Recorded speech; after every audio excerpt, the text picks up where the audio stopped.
Muslim friends, Assalamu alaikum wa rahmatullahi ta'ala wa barakatuh. Alhamdulillah, salatu wassalamu ala Rasulillah sallallahu alayhi wa sallam. My brothers and sisters, Bangladesh indeed in crisis. Agree?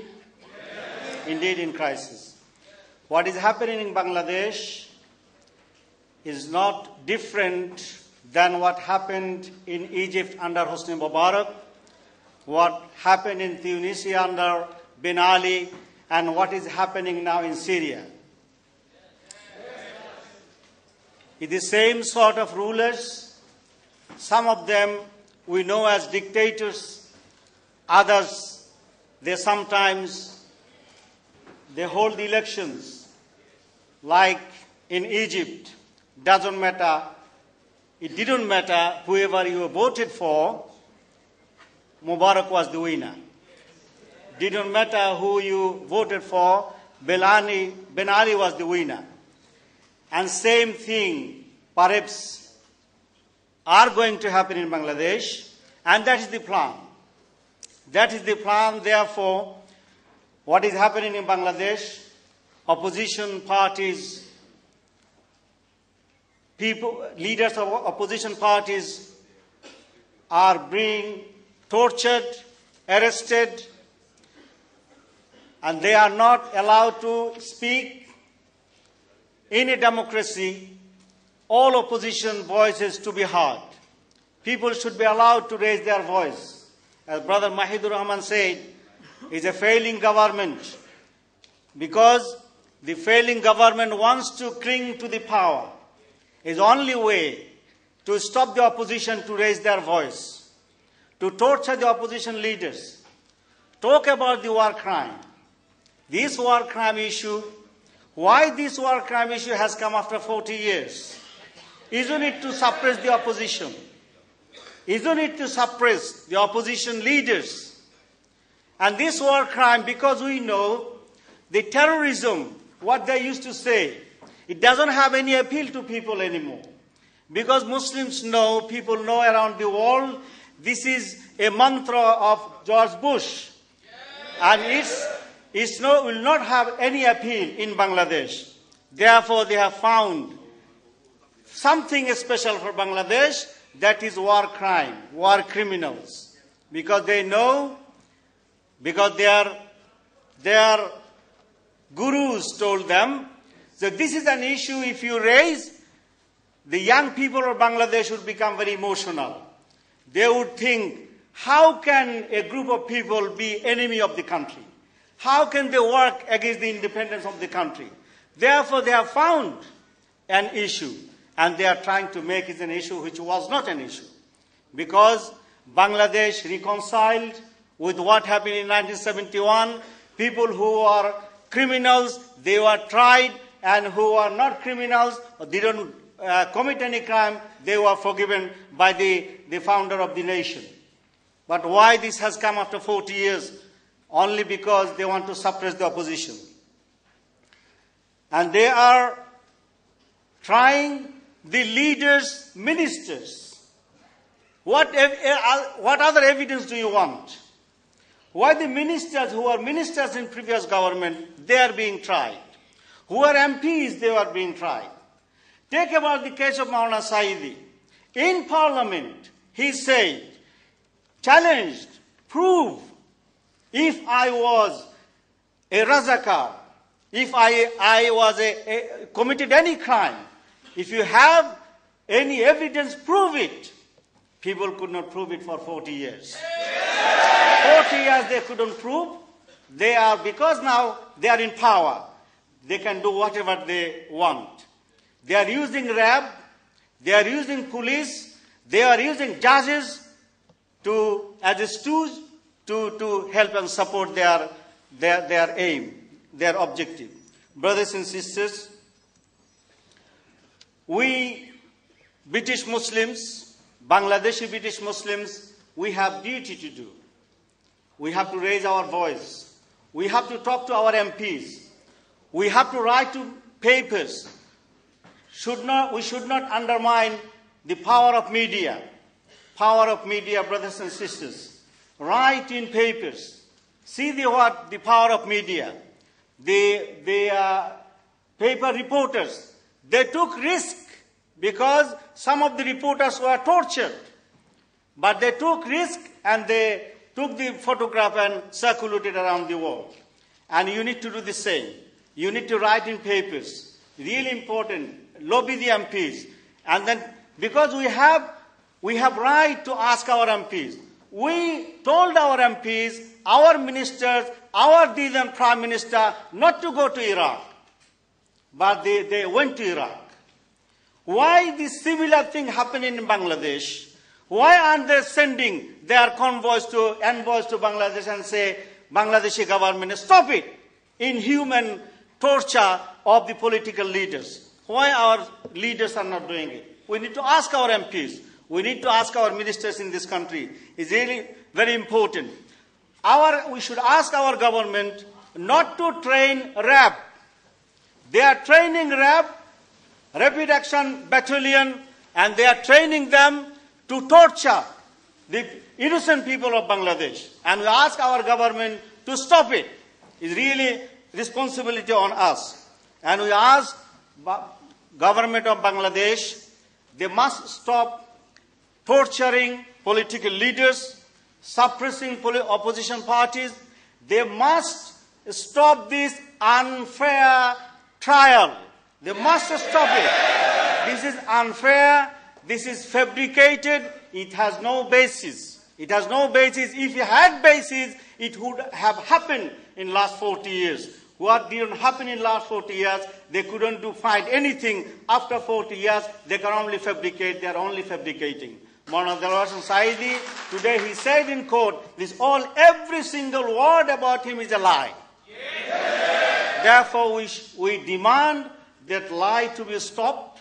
We demand this trial to be stopped. We want rule of law. If you are aiming for fair trial, why don't you allow international lawyers to go? Yes. Why are you afraid of? Yes. So if you are actually looking for fair trial, let international lawyers go and they represent the leaders of Bangladesh. Because you are afraid, they are popular, you are afraid, people support them. Therefore, if you let them free, if they again contest election, they will win the election. That is your fear. Therefore, we demand that this must stop, inshallah, and please, you lobby your MPs and you write in papers and do right thing so that this unfair trial stops and opposition parties are not tortured and then people can speak the truth. Thank you very much. Our last speaker is a hard campaigner, tireless. I've been working with him for more than maybe 10 years now. We've been campaigning together, organizing demonstrations against the war in Iraq, in Palestine, and elsewhere. Chris Ninehan from the anti-war campaigner, please welcome him. Thanks to the organisers, thanks to everyone for inviting me. I'm genuinely honoured to be here. I've been asked to say a few words about the relationship between the war on terror and events that are taking place in Bangladesh at present. And one of the biggest lies that is perpetrated about the war on terror is that it is being fought in the name of humanitarianism and in the name of democracy. In fact, I believe the direct opposite is the case.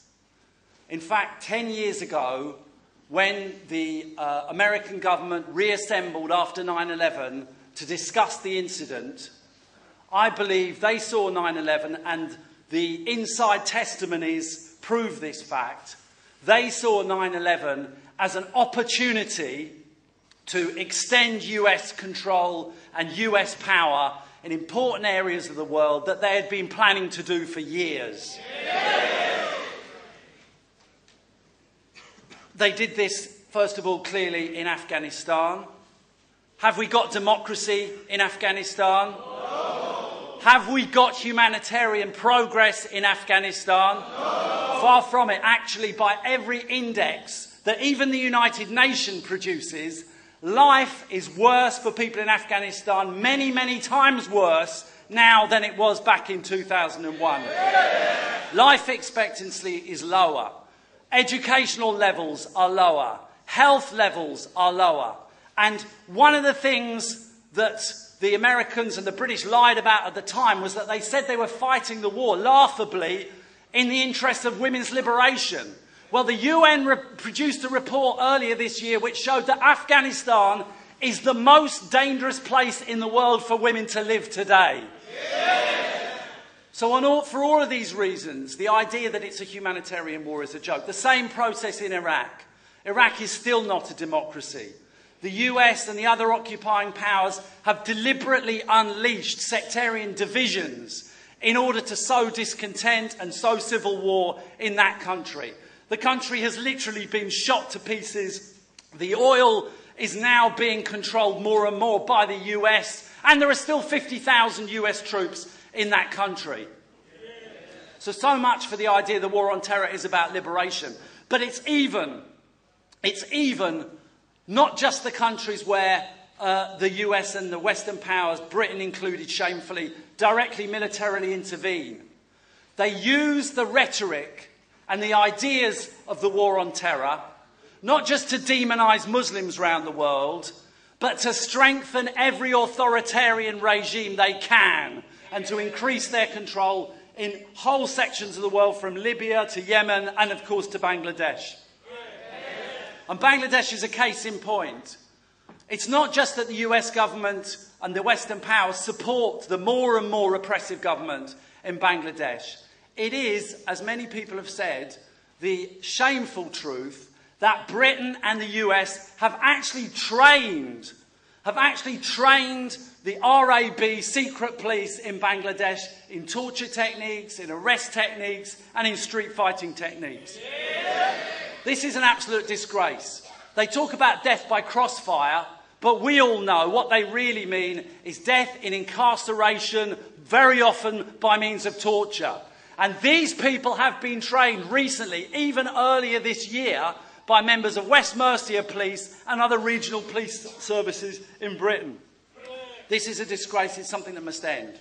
I want to end by saying this.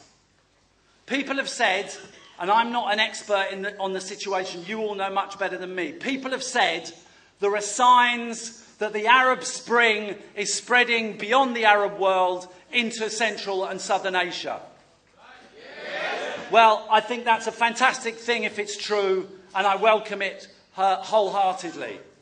But I also say this, that the Arab Spring has been a massive threat to US and Western interests across the Arab world.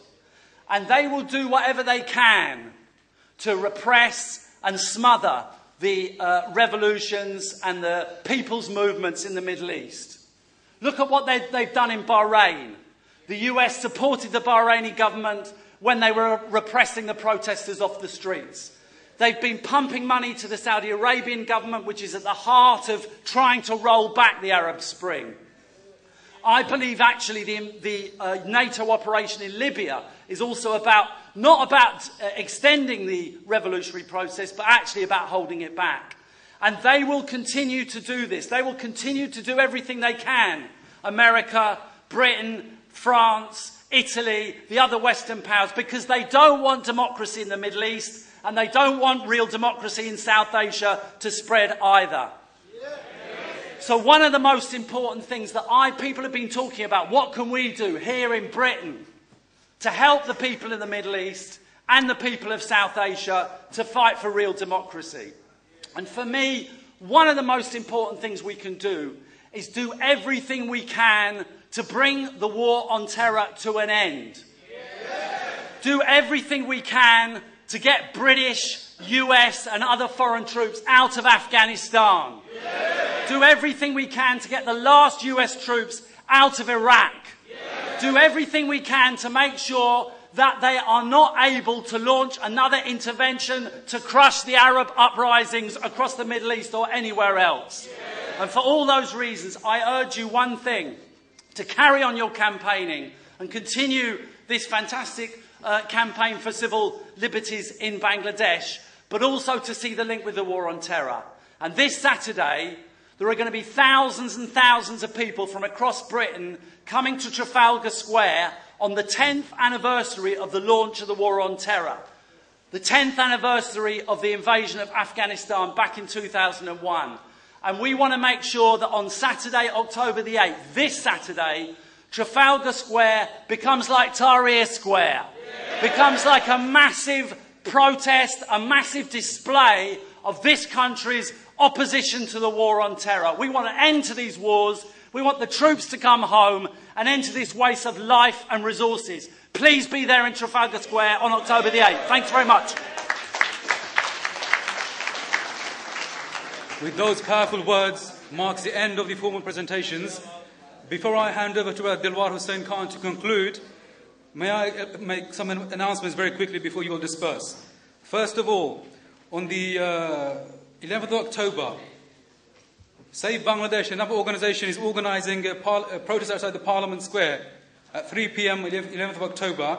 Again, there are leaflets at the back and front. Please try to attend that meeting. 11th of October at 3 o'clock outside Parliament Square. There are leaflets there.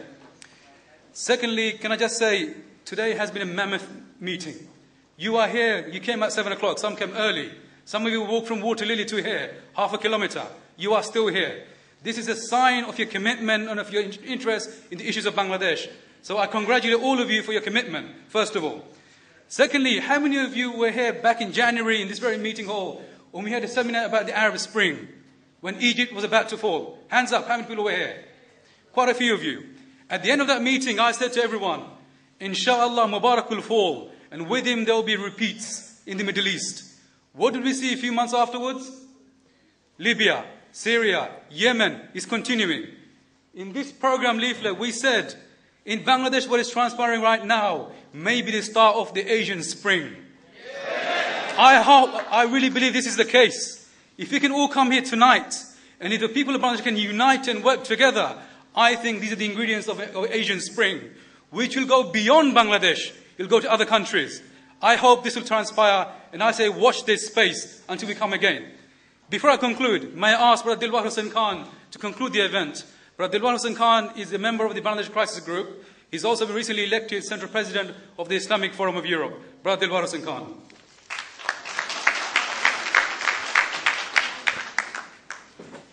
Assalamu alaikum wa rahmatullahi wa barakatuh. Respected guests and my dear brothers and sisters, first of all, I'd like to thank all of the guests for taking their time today to come and support the cause of Bangladesh. Bangladesh may be a poor country, but is one of the largest Muslim countries, and is a country where people are very religious, people who actually love Islam, people who want to live by Islam. But unfortunately, currently, the current regime in Bangladesh, they want to oppress the people there. In Bangladesh now, you are guilty until you prove yourself innocent. But the universal rule is you are innocent unless you are proven guilty. They arrest anyone and they like, put them in prison, and then they find excuses, they find reasons why they arrested them. And some of those very respectable ulamas, very respectable Islamic personalities, they're treated like worse than animals. They're shackled in this day and age. Nobody does that. Only uncivilized people can do this kind of things. At the same time, the media are suppressed. The media are not allowed to report everything. You know, if you report what's exactly going on, then they will shut you down. The people who are supposed to protect you, they're the ones who oppress you. When I go to Bangladesh, I don't feel secure. You know, I feel somebody might set me up. Yeah, and the police will just come and arrest you. And I mean, this is the feeling that I get whenever I go there. You know, the police are supposed to protect you, but they're the ones who will oppress you. There's a saying that this one communist leader, he said, it's a famous saying, he said, if you give people bread, people will call you a saint. But if you ask why people don't have bread, they will call you a communist. Similarly, when Muslims, we fast, we pray, we give zakat, we go to Hajj, people will call you, you are a good Muslim. But if you want to live by Islam fully, and if you speak out against injustice, they'll call you an Islamic fundamentalist. They'll call you an Islamist. In Bangladesh, people get away with murder if they have links with power. There are thousands of cases of murder, rape, it's not solved. How many people do you see really get punished? If they have power, they can get away with murder. Finally, what I'd like to say, that there are 5 kinds of people in this world.